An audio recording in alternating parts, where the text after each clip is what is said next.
Welcome back, one and all, to the official PunkStance Podcast. It is me, PunkStance, again, introducing you for the latest episode and the first episode of the new year, which is pretty exciting. Hope you all had an exceptional new year. 2024, season 24 is finally upon us, and already things have started out pretty crazy. It's Friday night right now, everything's going mental in the news, and I'm here recording an intro for the podcast that you're about to listen to.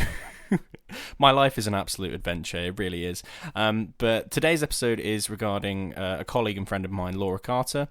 She's come in and very kindly offered to share her wisdom and knowledge about her chosen album. It's probably one of the larger albums we've talked about. The artist in question is probably one of the most well-known in the world, but it was nice to sort of get it from a personal perspective, understand why she loves and appreciates this record and the band so much as well. There's a lot of chat about its influence on her past and how it's sort of grown up with her, influences on her family, her friends, her personal life, her work, a bit of everything. And it's just been a very, very nice conversation to have with someone I've known for a fair while now. I mean, the thing with I'm getting sort of caught up with all these work colleagues doing it. I mean, we had Sean and now we've got Laura, but I think, you know, when you start off something like this, you've just got to chat to the people that are willing to do it, willing to sit around for an hour and chat about music. And funnily enough, there's not many people that would do that, so I'm very thankful for them to come in and chat. It's a very good conversation that we had. It's a nice one to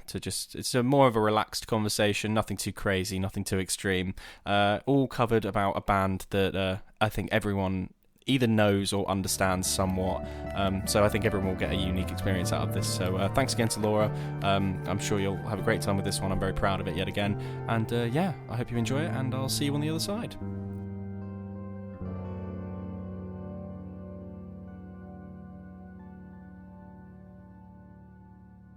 How do you feel? Do you feel ready? Do you feel pumped? I've always felt ready for everything in life.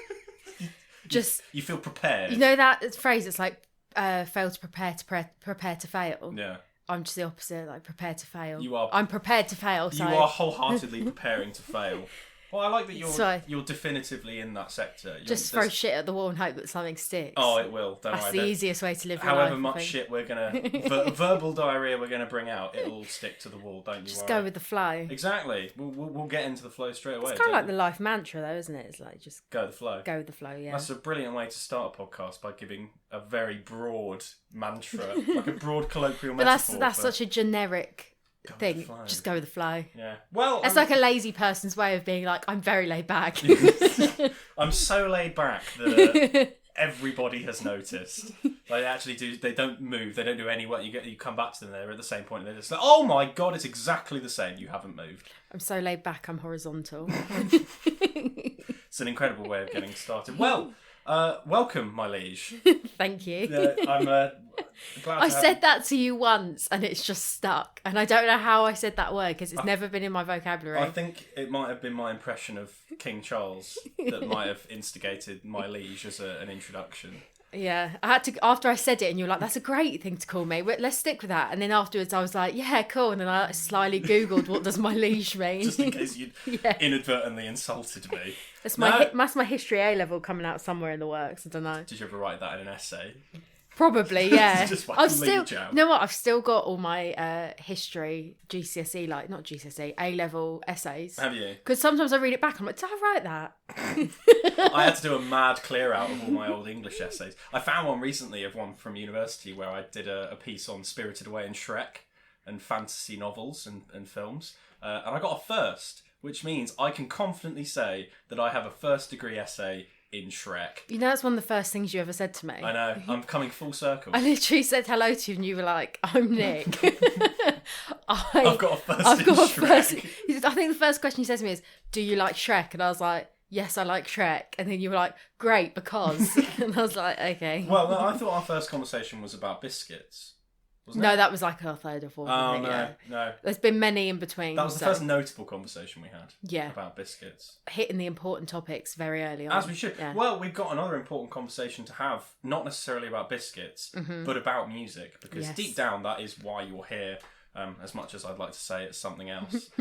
But the album in question you have chosen is, to be perfectly honest, one of the biggest, because I know this one, My mum's a big fan of this one, which will give it away nice and easily. You're trying to show my age here by saying... No, you're like my age, mostly. Add 10. No, add... Oh, God, yeah. Add enough. No, add some years. Yeah. No, but please go on ahead and introduce your legendary album, as people would say. So I have chosen ABBA. I felt like saying that then. I feel like tonight, Matthew, I'm going to be the star. Are you too young for Stars in Their Eyes as well? Do you remember that show? Yeah, that's true. Do you remember it or not? Not really. Okay, well that joke was ruined on you, wasn't it? Christ. Hey, there's an audience out there that would enjoy it. ABBA Gold is ABBA my album Gold. of choice. Yeah. Excellent choice. Now, this is a broad and bold album. Very bold. Released in 1992, 19-track compilation album of all their best hits. Why? Why ABBA? Because I've known you for a year now, I would say. In fact, just over a year, yeah. And you're very cultured. I know you're a big Oasis fan. You're a big fan of other bands that I haven't chatted to you about. But why specifically ABBA? You've referenced a few times. So why is it that specifically their Gold compilation album has come up? Well, when you said to me, you said, I think the question was when you were talking about the podcast and you were saying having different people on, and I think your general comment to me was, oh, so if you were going to be on the podcast, what would you pick? And just my knee-jerk reaction was ABBA Gold. Well, I asked everyone, didn't I? Yeah. Just very sort of relaxed. And then everyone, and I just think if it's the first thing that comes to your head, that's that. Yeah. I'd say ABBA Gold because it was the first album I ever properly listened to. I remember having a CD player in the house, and I said to my mum, I was like, oh, can I have a CD to listen to? And she just literally, without hesitation, just got out ABBA Gold. So shout out to Mama Debs. I think that was I would have been about 8. Yeah. 8 or 9, probably about 8 years old. She gave me ABBA Gold and I listened to it in my bedroom.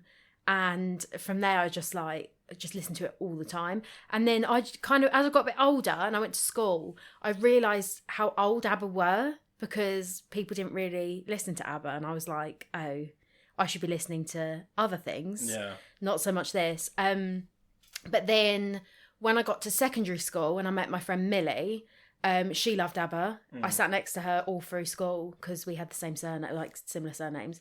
And she was just like, I love ABBA as well. And then I just instantly made a friend of that. Well, that wasn't the first thing we became friends with. But ABBA brought you together. Well, it's just something we had in common. Like she loved it as well. And then, yeah, it just kind of developed from there, really. That's great. I mean, it's so nice to hear that kind of thing because making friends through music is, while it wasn't the sole perpetrator of that friendship, it was a major... it's more that we had to sit next to each other and register, and you have to like the people you sit next to for 5 years. I mean, you don't have a lot of choice when you get that kind of thing. But you said, when you said that they were old, when I was researching them, I think I put since 1992, which is when this one came out, it's been re-released several times, most notably in 1999 as the first remastered issue, to mark the group's 25th anniversary of winning Eurovision. So in 1999, 25 years take that off. That's 1974. GCSE maths really pulling through there, isn't it, Nick? I got a B.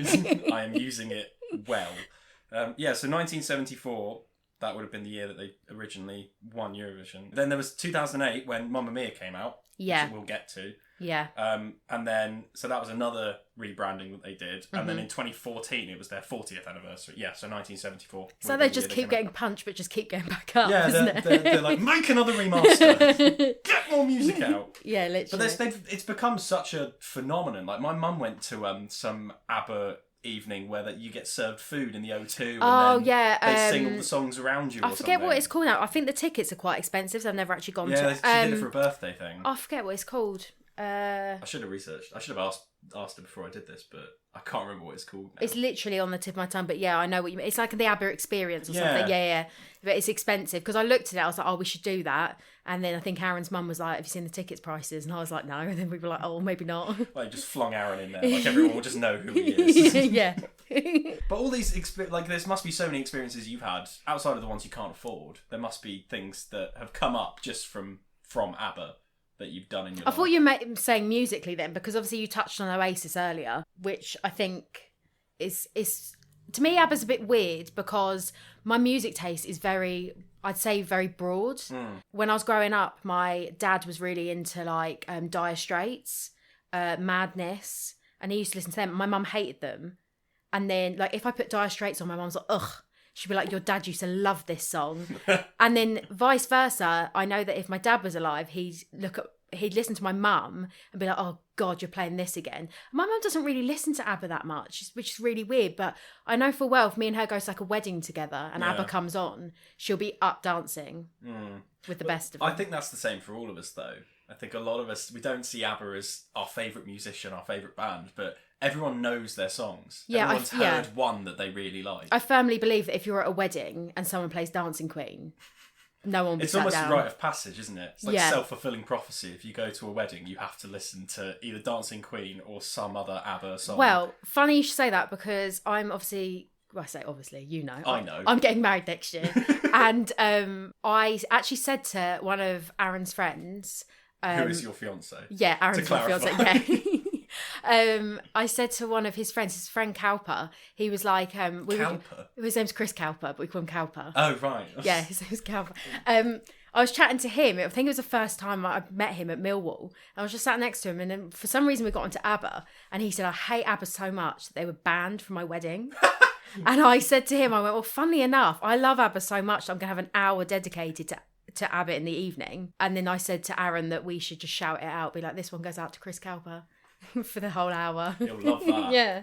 You'll be a great So fan. It's a love-hate, I think, but I think people love to hate it as well. Well, you mentioned Dancing Queen, which is obviously A, the first track on the album, and B, a worldwide phenomenon. Yeah. Are there any of the other 18 tracks that you would say are your favourites or ones that resonate with you in a certain way? My all-time favourite ABBA song is Chiquitita. Chiquitita. Yeah. Number 11. Butcher that with my dulcet tones, didn't I? Chiquitita. So poetic, honestly. Yeah, probably that is my favourite. But I don't know, the thing I love about it is that I've got like different playlists on Spotify. Yeah.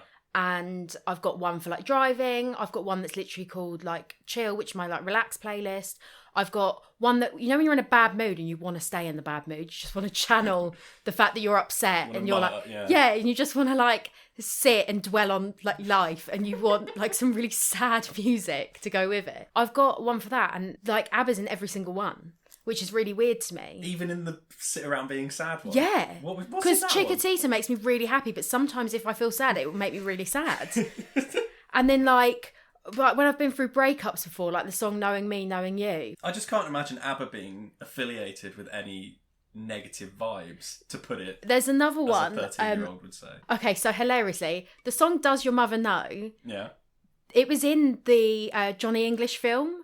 Have you ever seen Johnny English? You know when it's in the church? Reborn and Strikes Back, or the original? The original. Oh, right. And you know when it like the video of him dancing in the bathroom comes up in the middle of the church? Yes, Yeah. I love that bit. There's this bit where he dances and he's like... going for it. Yeah, and it was so funny because I remember every time that song came on, my brother did the exact dance. So I can guarantee that if I'm anywhere and that song plays, Daniel's like gyrating in the corner. And then the song Super Trooper, which is a banger, by the way. Absolute sort. I remember being so young and dancing to that in my bedroom. And I went to Dorset about, like 3 months ago to see my mum. And on the way down, I went with my friend Christy. And we were driving down and we were coming up with a dance routine for it. Because in the car, or? Yeah, we just dancing I think in you the car. did tell me this. Yeah. And then when we got to my mum's, when we had the space and the time and we, practiced a little bit in the car, we like just did it again. And I'm like, I'm a 29-year-old woman. And I'm making up dance routines with one of my best mates. Yeah, but why not? That's the joy of life. Being exactly. Really silly. And I just think, I don't know, all the women in my life like love this album.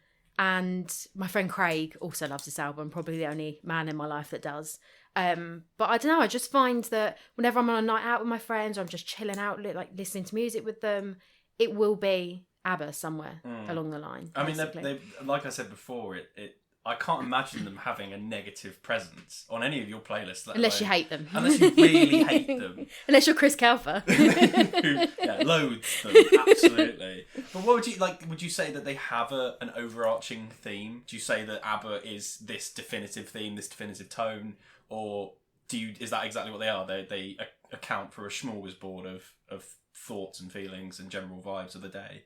Yeah, I think they're very broad as they are as a band, and I don't know. I think they I would say they move with the times, but I just think their music is just like timeless. Well, they came back recently, didn't they? Yeah, they've got ABBA Voyage, which is Some like it's reunion holographic. Oh yeah, no, I've seen that advertised in London. And me and my cousin Alicia really want to go because again, another friend in my life who absolutely loves ABBA, and Melissa as well. I've been to work events with Melissa, and ABBA's come on, and she's just like up dancing with the rest of them. I need to get her on the show. We know how much of a groovy mover she is. Oh, you and me both. But it just shows you like everyone I know, and it's just one of those things where I think where they just re-release their songs. And obviously I said earlier that I was at 8 years old dancing in my bedroom to it, and I'm now a 29-year-old woman listening to it. I just think it just follows you through life, I suppose. And I remember when I was at school and it came out in 2008, Mamma Mia, the movie. And I remember thinking, oh my God, this is the album I listened to back when in my bedroom that my mum told me about. And me and my friend Millie went, and we're just at the back of the cinema, like Odie in Kingston. We're at the back of the cinema, and there's all these women at the front who are probably like my age now, 29 and upwards, at the front, like up dancing. And I'm sat at the back because, you know, when you're at school, you're too cool for any of that. And you can't have anyone see you. Yeah, you just got to, you know, straight face it. Like, you're too cool for this. I'm watching Mamma Mia. I'm enjoying it, but this is a good you can't movie. tell. And we were just like really loving the movie, and then they're just at the front, like lapping it up. And I know then, like Mamma Mia 2 came out. I know full well that if Mamma Mia 3 came out, that me and Millie would be at the front dancing. We'd be them, and there'd be the new generation of 16-year-olds behind us. Well, we weren't 16 in 2008, however old we were. They'd be at the back just looking at us thinking, look at them giving it everything they got. We'll never be like that. Fast forward to 13 years later. It's just going to keep going, like a Black Mirror episode. It's just that, it's just some continuous cycle that ABBA has this influence and presence on everyone. I mean, I wouldn't say I like ABBA. My mum really does, and I have to listen to it a lot. I think deep down you like but ABBA. I do really like ABBA. Yeah, of course you do. And I have no idea why, because I've never listened to any of their albums in full. But I've heard their songs come up on the radio. My mum used to play it in the car occasionally. At every white person's party, it comes up. At least Dancing Queen and I'd probably say Waterloo on occasion would come up. Historical first and last songs of the album. So yeah, that was their one. Moments. Waterloo was the one that got them the Eurovision. Is that the one that they did? Yeah, they did. I've Waterloo. never seen their original. Waterloo was released. It was like their big first song because they won Eurovision Song Contest. You look at Eurovision now and you wonder how would you say that ABBA is the biggest thing to come out of Eurovision? I don't know. My friend Luke absolutely loves Eurovision. I watch it every year. He goes to the parties, like where people go for like actual proper parties to like celebrate it. He absolutely loves it. I did one like that last year, just for a laugh. I don't know. I think a lot of good stuff does come out of Eurovision, but I've never dedicated enough time to it. It's like a whole evening thing, and I'm just not like committed to anything in my life. It's one of those days in May that just sort of happens. Yeah, Eurovision is on. Right, prepare 4 hours worth of content, and you just watch how every country absolutely hates Britain, nil point every time. Well, somehow we hosted it last year. Could I have sounded more British when I just said nil point? Nil point, which is ironically French. Well, I don't get ABBA. I mean, I like them.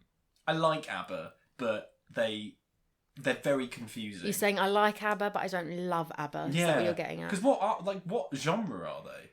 Christ knows, I'd have to Google it. What genre are they? I'm going to look up and see what Wikipedia says about... Because that's a trustworthy source. The reputable knowledge that is Wikipedia. Which you can edit yourself. Yeah. ABBA, or... formerly named Bjorn and Benny, Agnetha and Annie Frid, or Bjorn and Benny, Agnetha and Frida. They were two lots of couples as well, did you know that? That rolls off the tongue, doesn't it? They all married each other. Did they? And they all broke up, yeah. Oh, Jesus Christ. And then the blonde one, she became, she's like a recluse now. Oh, really? I feel that. They're described as a Swedish pop supergroup. Yeah. Are they a pop group? Well, I guess pop is just popular, and they certainly are. Yeah. But in terms of like musical style, what are they? Because they use everything, every instrument that I can think of. I feel like is in an ABBA song at least once.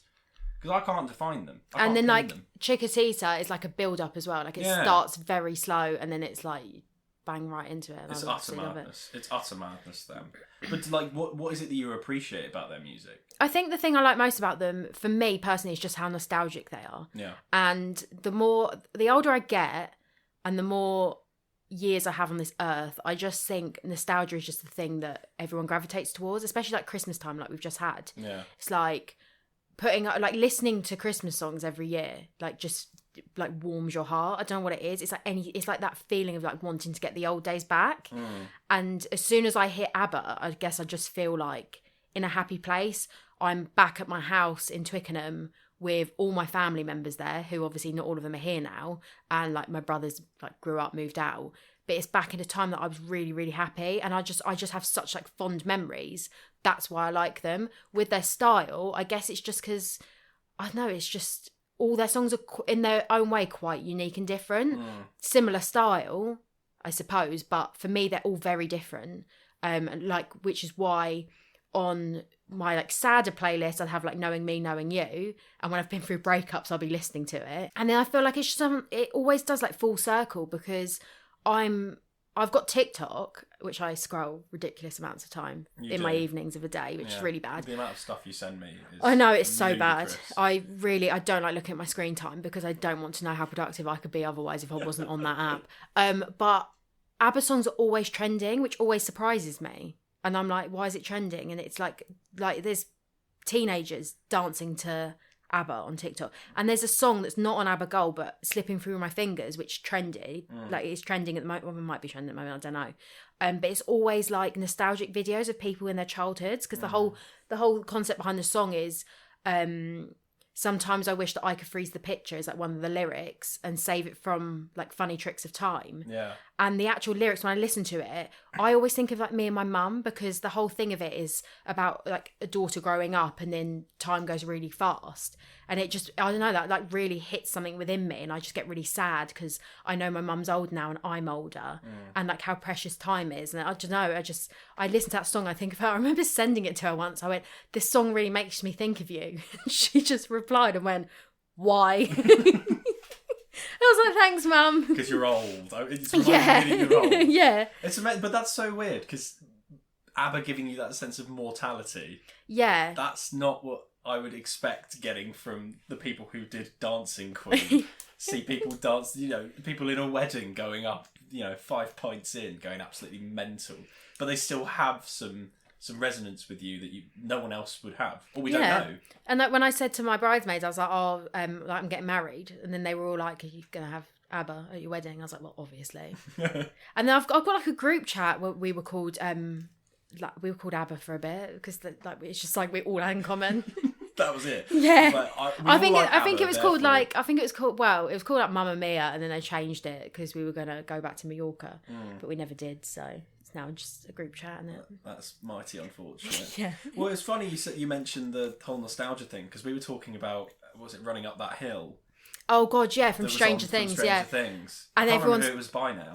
Oh, it's what's her name? Kate Bush. Kate Bush. Yeah. Like that's another example of that where one instance of it being played in a modern setting, and everyone's she was talking trending about it again for like the first time since like the noughties or whatever. Yeah, it's mad. And then most recently, obviously, the film Saltburn and Sophie Ellis-Bextor, Murder on the Dance Floor, which is one of my favourite songs. It's good. Once again, dancing in my bedroom to that, watching her music video where she had green eyeshadow, and I was like 7. I was like, I can replicate that. Find some green paint in the cupboard. I remember looking at it being like, oh my God, wow. And then it's like trending again. And that's what really humbles you and makes you feel really old, is when something is trending and you're like, hang on a second. It's like when Wheatus said to all their fans, can we get Teenage Dirtbag back in the charts? I think this was like 4 years ago or something. They put out a post and were like, can you get it trending again? And everyone just downloaded it and it started trending again. And I was like, oh my God, I remember listening to that. That's just how powerful social media is now. One band that was only relevant in the late 90s, who have one song that most people remember, just sends one post and is like, can we get this trending? Yeah. People go, okay. And then it just happens. But ABBA seem to just be perpetually trending at any one time. Yeah, which is probably why so many people hate them. It is very much a love-hate just can't thing. escape the like impending doom of ABBA coming through the Alexa. But it's like I'll be playing it at home and Aaron's just always like eye roll, like, oh fuck's sake, is this again? And he'll get in my car and he'll be like, oh, what's it going to be say? And it's either like country, bit Dolly Parton. Oh, lovely. Or it'll be Oasis, Stone Roses, Duran Duran, George Michael, Queen, all these different bands, and then I'm like, obviously ABBA.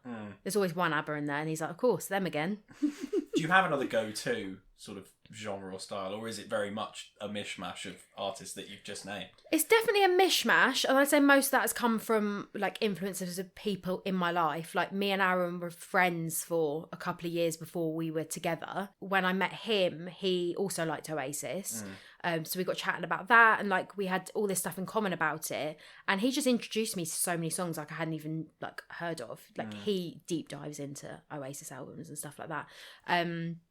So I guess it's the influence of a lot of people, and there's nothing better than someone you love, like one of your friends or your partner or anything, like recommending a song to you out of pure love, being like, I love this song, I want to share it with you, and then you absolutely loving it as well. It's like the nicest way to share. Do you have a recent experience of someone sharing a song with you and it being impactful? No.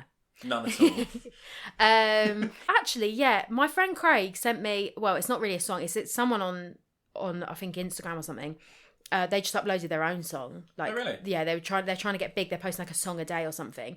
And it was really weird because both me and Craig lost our dads when we were younger.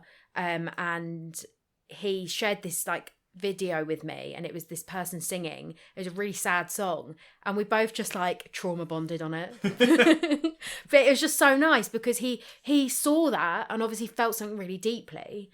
And then his first reaction was to send it to me to make me feel bad as well. Like, thanks, mate. Did your dad drag me down? Did your dad have much influence on your music? Yeah, definitely. I feel like, I'm a proper hybrid of my mum's music and my dad's music. But I remember having to do like a music project in like year 7 at school, and I had to like talk about a song or an album, and he gave me the song I Can See Clearly Now, like the original one. And not what I expected. Yeah, and then that was a great one. And then we played Madness at his funeral. But he worked for Brentford Football Club, and he used to be like the DJ in the changing rooms because they loved his music taste. So yeah, he had some absolute bangers. I'm just trying to think of who he liked. My mind's literally gone blank. Was it? Anything my mum doesn't like is what my dad likes. Yeah. And vice versa. I'll just say, Mum, what list of bands don't you like? And she'd give me 10, and I'll be like, oh, I saw my dad's favourites. Lovely. If only Legend Debs was in here to give you some guidance. Oh God, she'd tell you straight all of her favourites. What is Deb's favourite? She listens to she likes the band Embrace. I don't know them. I think they're one of her. Well, she said to me first, she was like, I want that to be my funeral song. But she wants Underworld Born Slippy as her funeral song. I mean, I was like, Mum, we're going to literally be having a rave like in the back. And she was like, yeah, it's fine. And actually, it was really weird. I made a playlist when I went down to Dorset of like her favourite songs. I played it in the car, and she was like, oh, if you like this one, you should listen to this one. And again, she was recommending me music. I was like, Christ, like, my place is going to be full soon. Stop.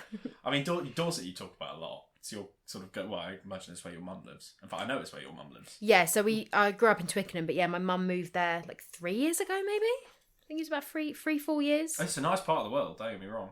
But is that like that's a common place that you go? Are there any other places around the world or fairly local that are affiliated with your love of ABBA? Or is ABBA very centrally positioned in, I go and see my mum? I think it's just people. It's just people. Yeah, it is the fact that like my friends like Christy, Craig, Millie, Alicia, Melissa, my mum, like my nan, like they just all like just love ABBA, and I know they do, and it just reminds me of all of them. I found some more she liked. So Travis, nice, Elbow, Primal Scream, Noel Gallagher. She loves a bit of Noel Gallagher. She doesn't like Liam Gallagher. Very controversial. Does she kind of like Oasis then? Some of their songs, but only the ones that Noel sings on. There you go.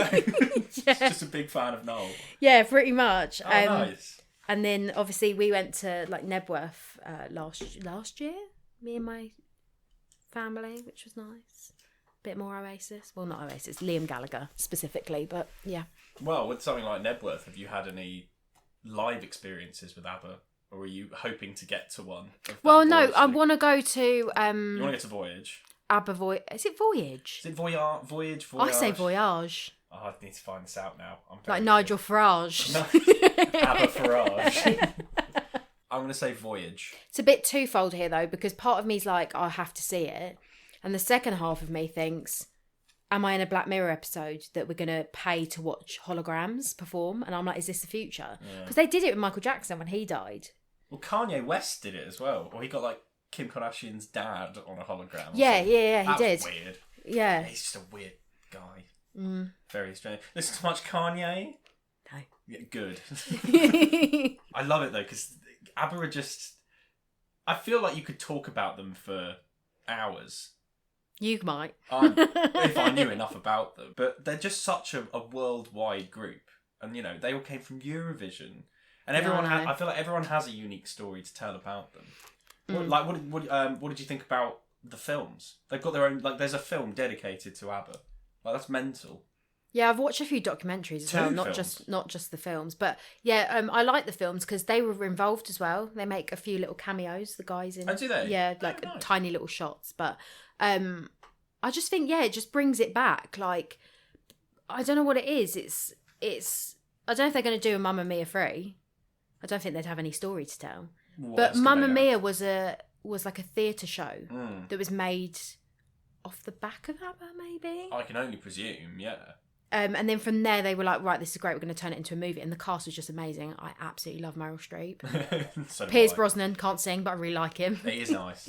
He's a good lad. Good Bond. Underrated Bond. Yeah. And then, yeah, I did enjoy ABBA 2. Not ABBA 2. Mamma Mia 2. Not as much as Mamma Mia 1. But, yeah. I think it's just, I don't know. I guess it's just the timelessness of it. I guess it's the fact that I can be singing into my hairbrush 8 years old on my bed, like having the time of my life, no cares in the world, to being a teenager, like trying to find who I am in life and connecting with like a new group, all girls school, like brand new people, intimidating, like a whole new like kettle of fish, like don't know where I am, who I am, like them bonding with me over it, I suppose. And then getting older, still listening to it, being like, well, this is still an absolute banger. It never going out of style in our minds. And then listening to it all through college. Like, me and Christy used to make up dance routines at college as well. And that's clearly stuck. I'm making myself sound really lame here, but we just do. Like, it's always been our thing. And I guess it's just a girl thing. Like, I guess we'll always do it. Yeah. Me and her will probably be 80 years old. Like, you didn't do enough of the clicks. Like, get back into it. Come on. In the car to Dorset. Yeah. Still making your way. Like 5, 6, 7, 8. Come on, Christy. I don't know. We've always done it. And then I if I ever have kids in the future, I'll be forcing them to listen to it. Be like, right. Forced listening. Yeah. I'll be like, you want to listen to CBeebies? Absolutely not. Like, crank up Spotify. Get the Alexa in here. Yeah. Play some ABBA. Play ABBA Gold now.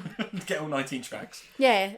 I don't know. I'd enjoy that, frankly. Yeah. Even if forced fun. Yeah. It's the best either fun. 3 or 23, I'd still thoroughly enjoy having ABBA forcefully planted into my head. But they just stay for so long. They're so catchy.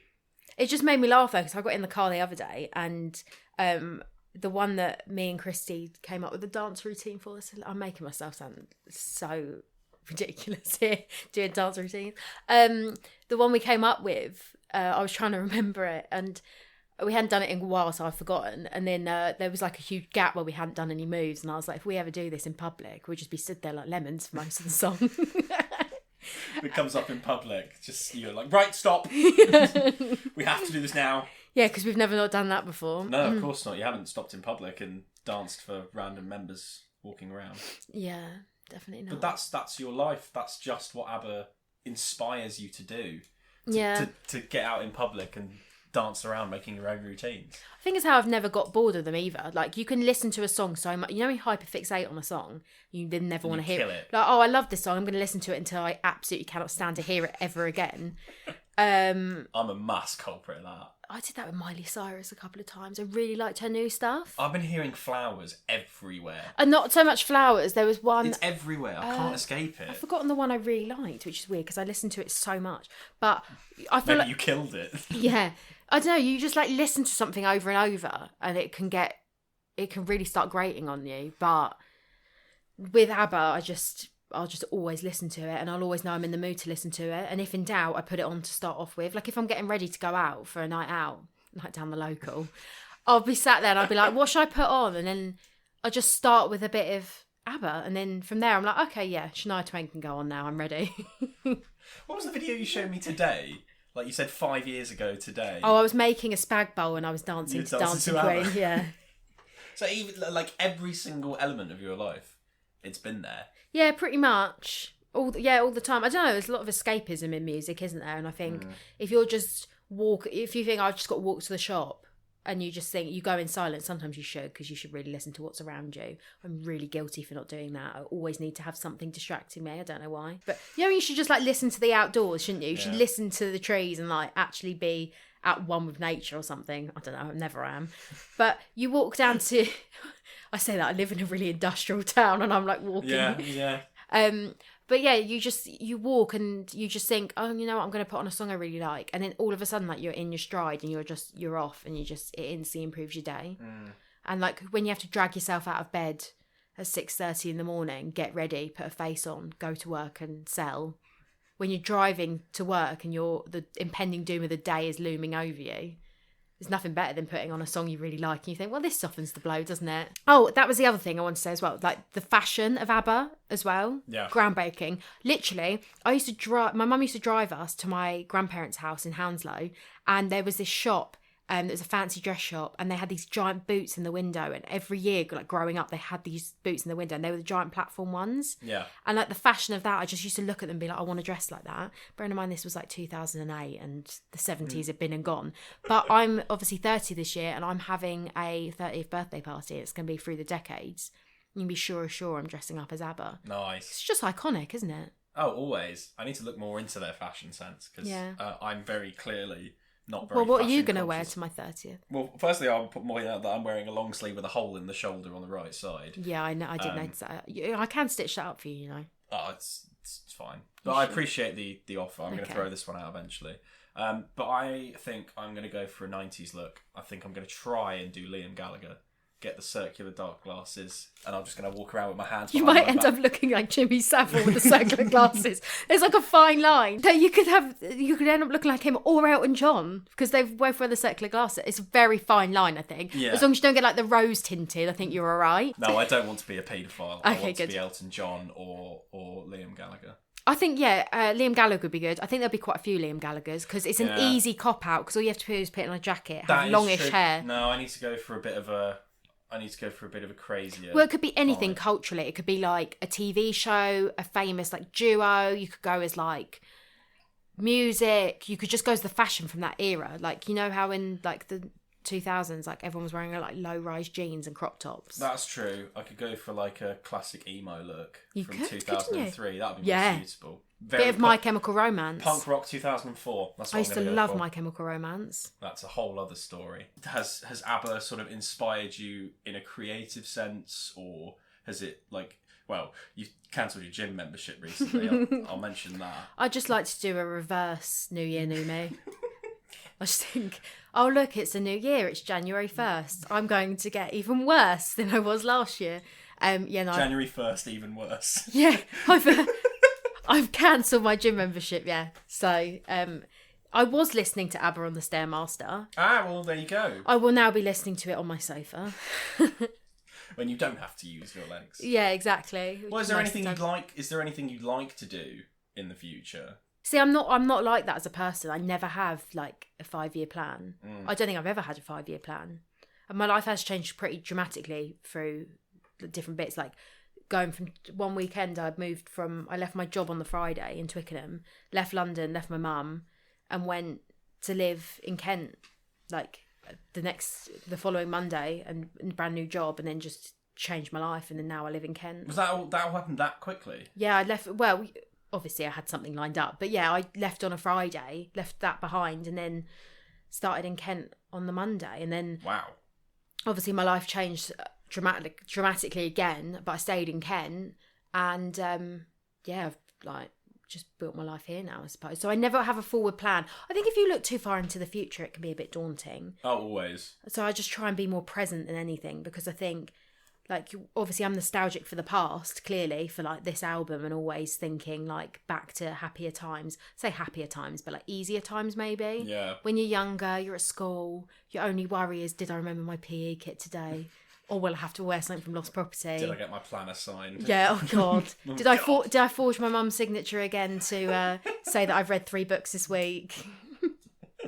I mean, everyone's a culprit of that. Well, yeah, exactly. Deep down, I think, it's just like easier times. I don't think I really like forward plan these things.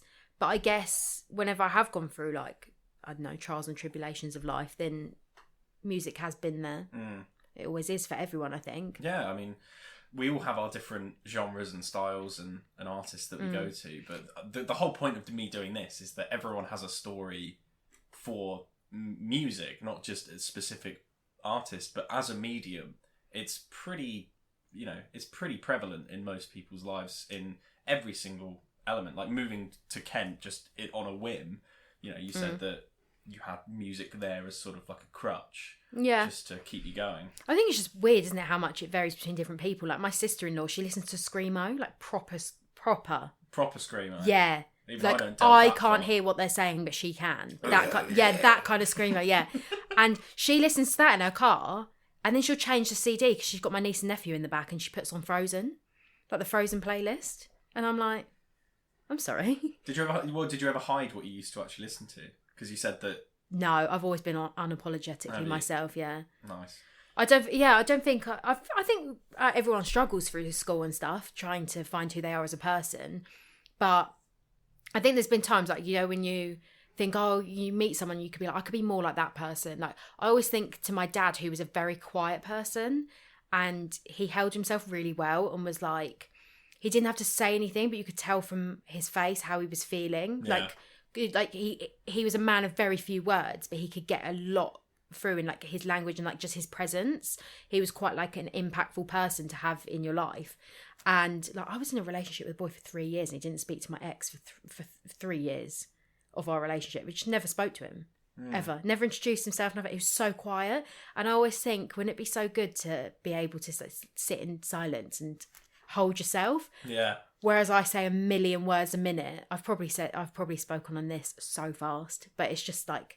I mean, like, you did get through a lot of questions very quickly. Yeah. But that's just it makes you selling really good. It's just like get to the point. Yeah, 1 minute call. Hey, no, buy some stuff. So I got all the songs. Oh God, that song, Thank You for the Music. Oh God, that one makes me cry. I don't know why. Like it just literally makes me cry. Maybe I've got more of an affiliation to this album than I originally thought. Well, now you're going through all the tracks. Yeah, I'm just having a look because you've taken notes. I've actually got the hard copy at home, so I should have just put that because I'm old and I've got CDs. You did say that you were gonna look for it, didn't you? Yeah, it's somewhere at home. I've got CD. Somewhere. I've got CDs everywhere. Yeah. What was it about? Thank You for the Music. I don't know. I think again it was like slipping through my fingers. It's like a nostalgic, I don't know, sad song, I suppose. But sad in like a nice way. Then none of them are depressing. They're not depressing songs. But I cry a lot. I cry to Elton John. Even like the upbeat ones. Sometimes I just cry. Did you watch his final Glastonbury show? Yeah, I would have literally sold an organ to be there. Happily. One that I can survive without. Yeah, I would have, harvested trade a my kidney organs. to see Elton John at Glastonbury. Pretty much, yeah. But just that, because I've never done Glastonbury, but I feel like you've got to be made of different stuff to do Glastonbury. It is absolutely intense. And I've said the only way I will go is if we go in a caravan. Yeah. And then just make it, because I don't think I could do the tents. I just think I'd get too hot and bothered and annoyed. But I guess that's part and parcel of it. You've got to just throw yourself into it. Yeah, well, you're paying a small fortune to live like a homeless person for a weekend. Yeah. But some people like that. I did see Elton John last year on his Goodbye Yellow Brick Road tour, and I cried at that. Yeah. Even again at the upbeats, he sounded really good. Wasn't very mobile because age is catching up to him. No. And it's weird because I always think of him like Freddie Mercury and George Michael, and I often forget he's the only one that's still alive from that kind of era. And he's just making a mint everywhere he goes. Got his movie out, didn't he? Rocket Man. That's a good movie. It was a good movie, but he's done so many fucking hard drugs. How he's still ticking along? Jesus Christ! Well, why was Elton John not a choice in this then? As an album that truly impacted you? Because I guess I discovered him a lot later on in life. Yeah. But I don't know. I guess all the songs my mum gave me. It's weird. When I moved to where I live now, we had a social club, which has sadly closed down now. Oh no! Social clubs never survive anymore, which is really sad because they are nice. They're just very quintessentially British, aren't they? Like They- cheap drinks. And that's why they shut down. Yeah, little dance floor. You got pool table, darts board, jukebox. Absolute dream. Yeah, that's it. Absolute and dream. they'll play like the coronation on the telly and stuff like that. Where you hang on the Sunday evening. Yeah, Oh. love it. Bingo down there. Oh, It's a dream. triumph. Absolutely loved it. So it closed down, but I remember going and they do discos. Well, they did discos, and I'd know every single lyric to every single song from every year. And me and Aaron's mum, Kerry, we're quite good at pub quizzes, like the music rounds, like surprisingly good considering like she's obviously older than me and I'm younger, but I guess it's the stuff I listened to when I was younger because of my mum. But that sounds like it was like hearing that you loved the Social Club and just did you know everyone in said Social Club as well? Yeah, I think I'm old before my time. Maybe No. I am old before my time. I pre-drank on New Year's Eve with a Yorkshire tea. It's got to be Yorkshire tea. Fact. It's the Will not best. have any Tetley. You're not a PG Tips fan or Oh anything? God, it wouldn't get through the threshold of my front door. Threshold of my front door. I'd search people physically. You got PG Tips? Get out. Well, what if someone came to your house with like an entire bag of PG Tips for free? I'd throw it behind them and invite them in. Politely, fuck off. Yeah. I'm having none of that. It's Yorkshire tea or no tea, thank you very much. I think I am definitely aging though. Just can't do the going out as much anymore. Well, I'm going to convince you to come on the trip.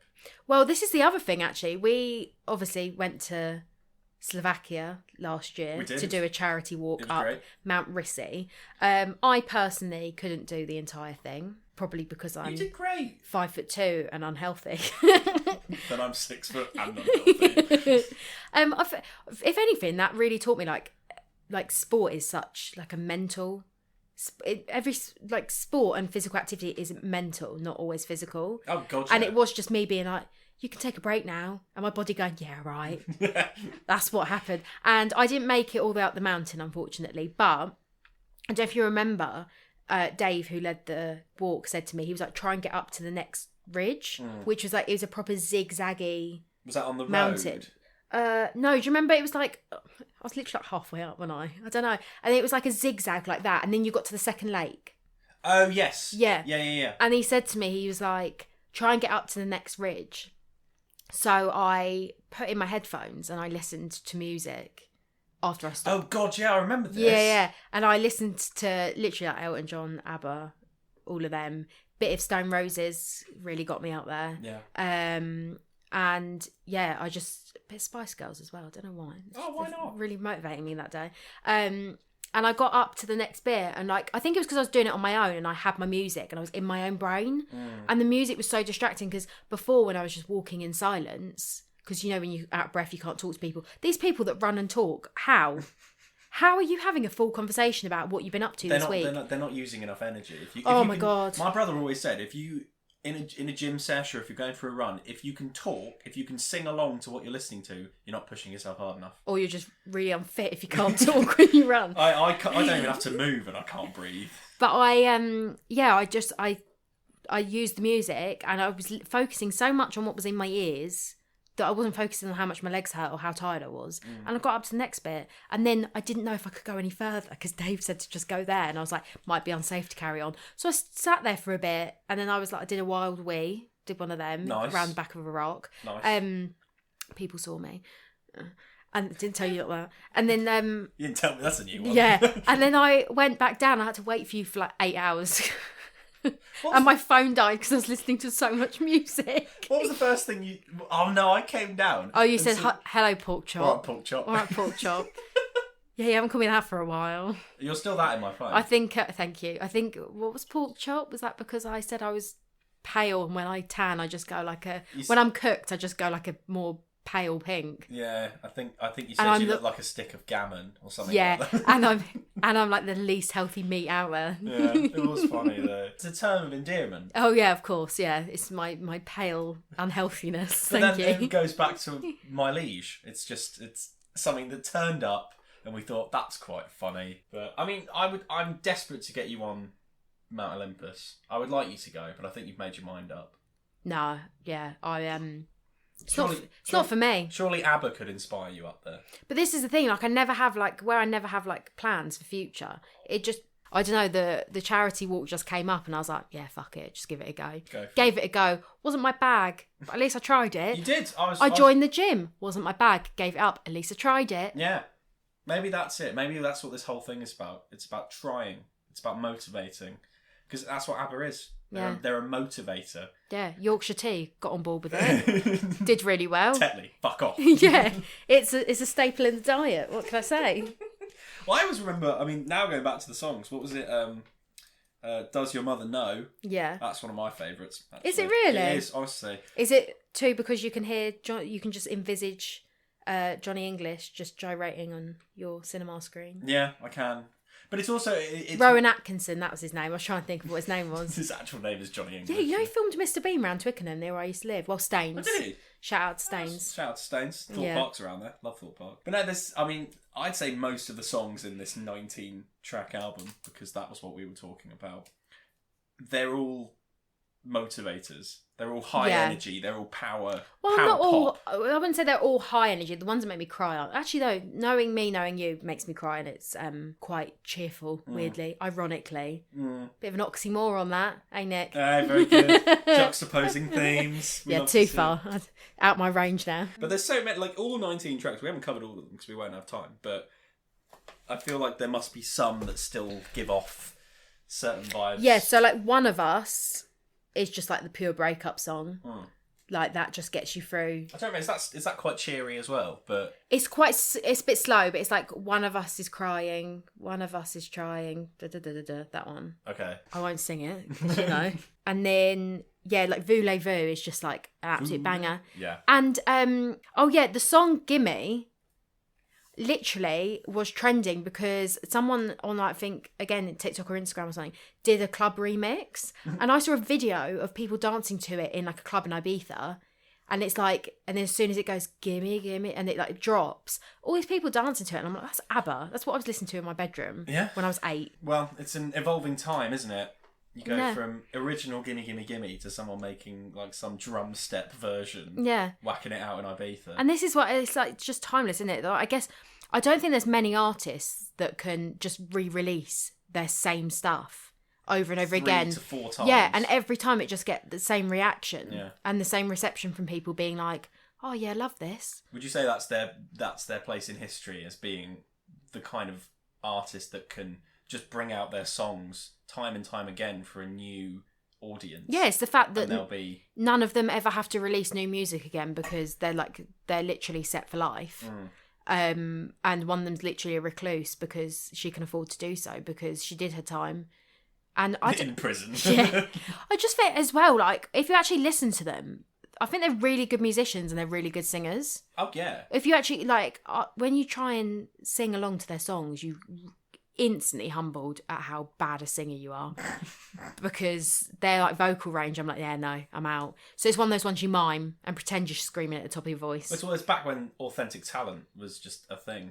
Yeah. No wonder why they, wonder why they won Eurovision. Yeah. They were so popular and they still are.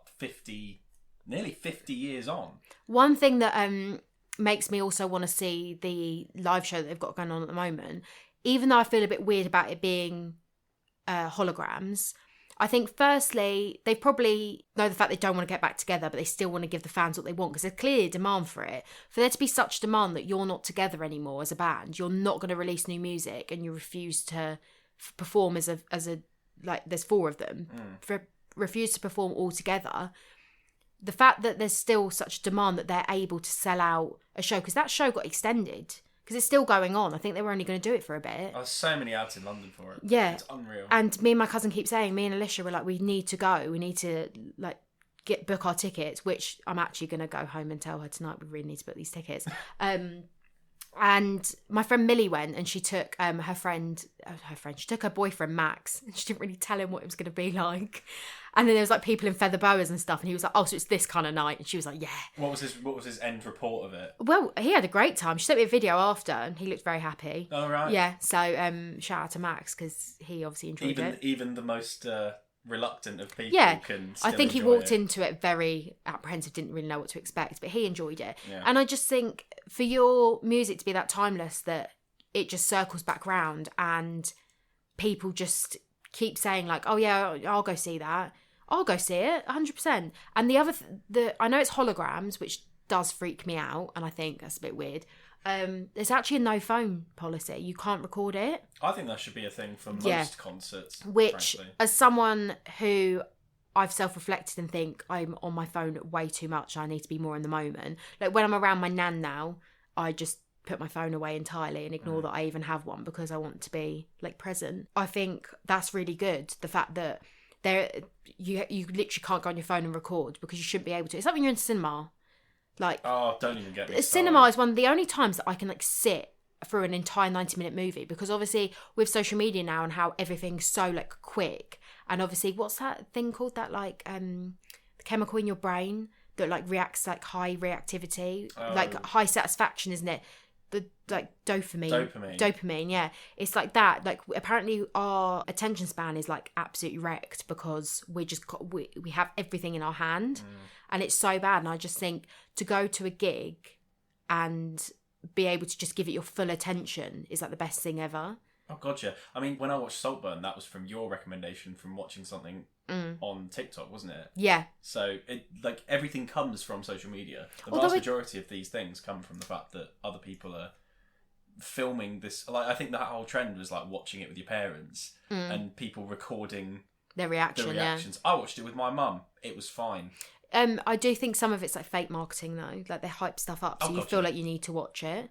Look how edgy this is. Look how grim and sexy this is. But like when I watched Elton John live and he finished on Goodbye Yellow Brick Road, which is potentially my favourite song by him, and I recorded it on my phone because I wanted to keep it forever, but I immediately regretted it after, and I turned to the people I was with and I was like, I should not have recorded that, I should have just watched him. But it was just that I wanted to keep that memory, but it's like, but you will anyway. And yeah, I know, but I looked at it for a screen and I hate that I did that. But that's the thing I really like about the ABBA thing, is that you can't take your phone in there, which I've been to. I think it was Mickey Flanagan I went to. You had to actually lock your phone away, and it was really weird because I was in the O2 and it was really loud in there before it started because everyone was talking and you couldn't see any screens lit up, which is really weird. Yeah. Whereas usually you go in and everyone's on their phone, you just see a stream of like lights and no one's talking to each other. But everyone was sat there like rubbing their knees going, so right then, how you been?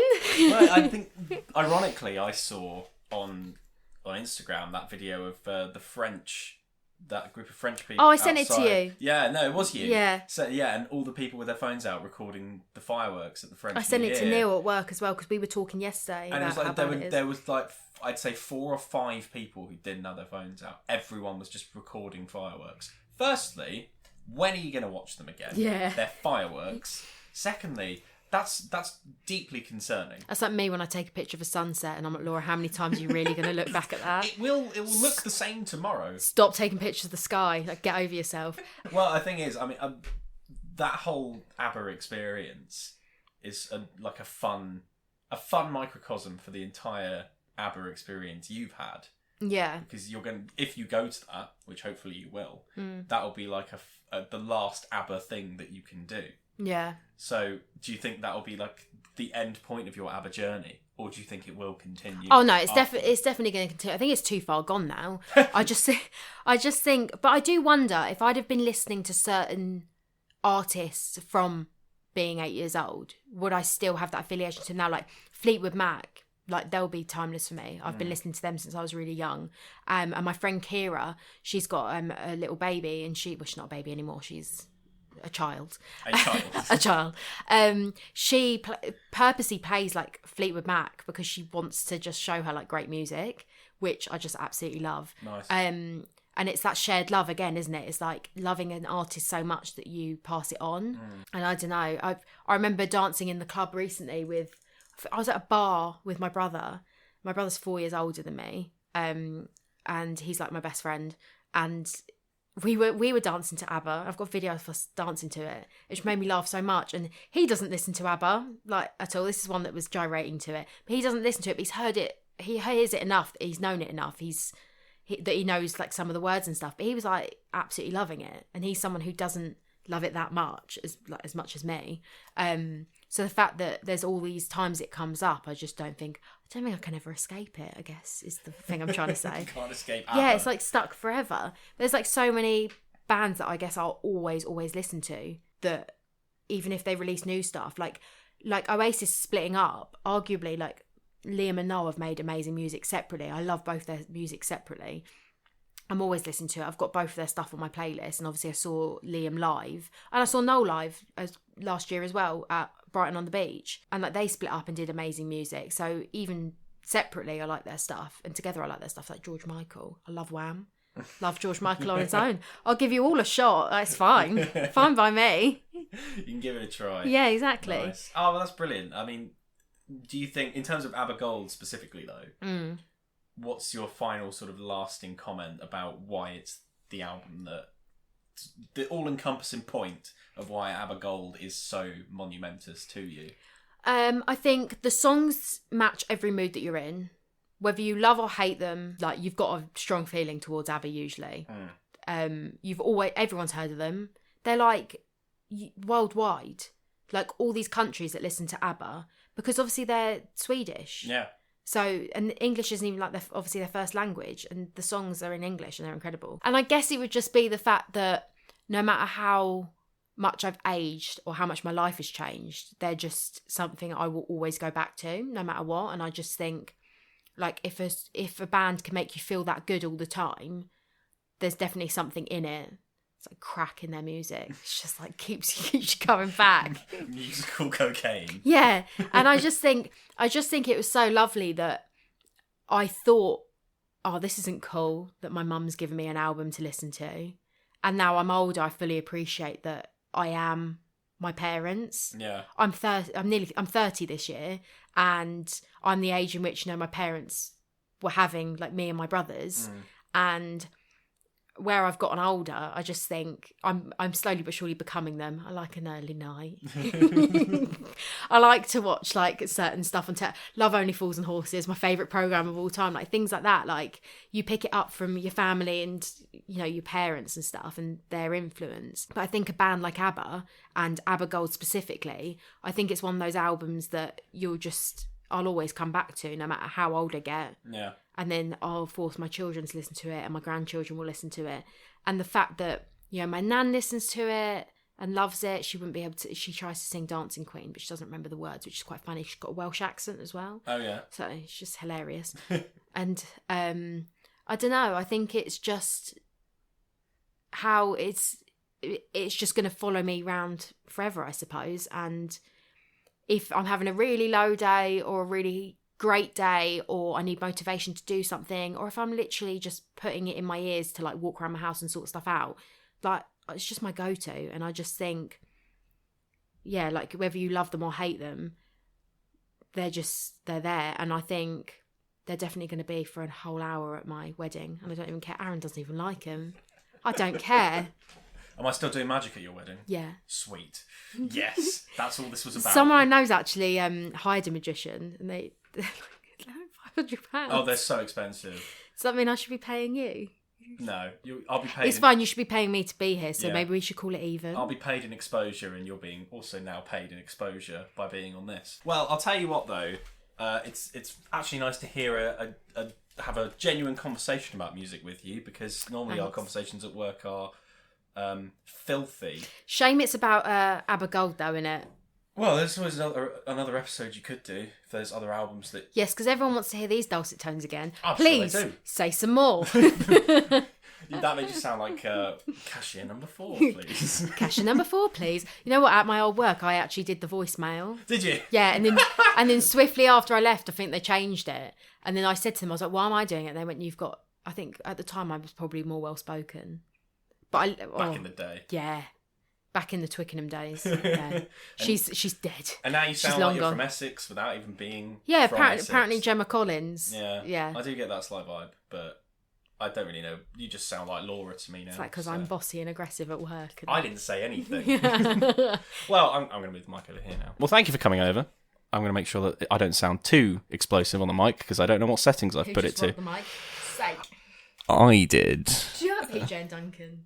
I do, actually. I had a debt from Ant and Dec singing the other day on. He sang Piano Man by Billy Joel. Did he? I love Billy Joel. Yeah, incredible work. Anyway, carry on. He's actually really good. He was singing the lyrics off his phone. Well, that's... If you don't know the words, don't get up and do karaoke. Yeah, I wouldn't bother with that. But yeah, he was really good. Carry on. Oh, well, I'm glad. Well, thank you very much for coming over. Thanks for having me. Did you enjoy it in the end? Yeah. I'm glad. Bit nervous. I didn't take my coat off. My hands were still in my pockets. Your hands have been in your pockets for this whole thing. I've been staring at it, wondering what to do.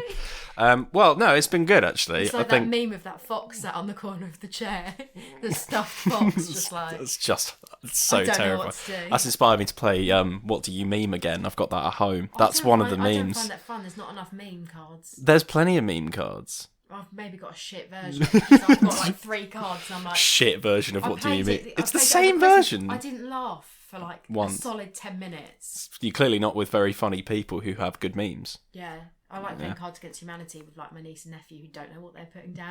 My nephew is 12 and 12, and he won and he didn't know what half the cards meant. I mean that's pretty impressive for someone who has no idea what they're playing. Yeah. But yeah, no, it's been a lot of fun actually. I'm Thanks glad. for having me. Oh, anytime. You're always welcome. Thanks. But now I think you need to rush off because you're having a bean burger or something. Is it a bean burger? Yeah, going dairy free was the worst thing that ever happened to me. Well, Thanks for reminding me. You can enjoy a bean burger then. Yeah, cheers, man.